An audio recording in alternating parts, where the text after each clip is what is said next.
In 3, 3, 2, 1. Alright. Alright, so right now we are here Here in the park. Park daw po ito ng Oslo. Dito malapit sa tinitira namin dyan sa baba. Mm-mm. Kay Grace, sabi ni Grace. Punta lang kayo sa park, picture muna kayo kasi mamaya alis kami. So nandito kami sa park ngayon at naisipan namin mag-video ngayon at mag-picture. Then, update na. Ano yung update mo sa kanila? So ayun, para po doon sa mga gustong mag-apply ng Norway, day 1 pa lang, day 2 actually, kahapon kami dumating. What I can share is, maganda naman talaga yung place. Hindi pa kami nakakapag-explore kasi may mga meeting din kahapon, then 4 na araw lang po kami dito. So maganda yung place. So dun sa mga nature lover, and ang pera po nila dito is kroner. So, ang kroner is like 1 is to 10. So, 1 euro, minsan daw 12, minsan namabot daw ng 14. 1 euro is 10 to 14 kroner.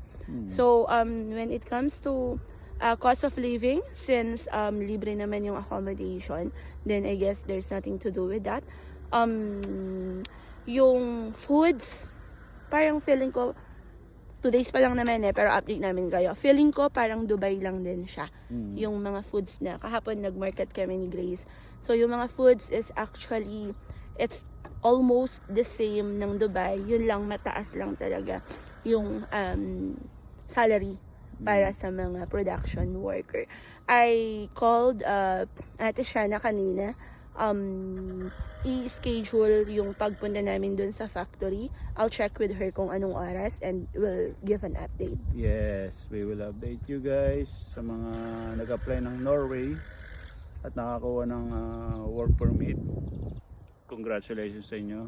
So, sana. Sobrang lamig dito, yung lamig tumatagos. So, sabi ko hindi yung mga ano nila hindi lang pala pang aura. Kailangan talaga pala super protected ka rin. Ayan.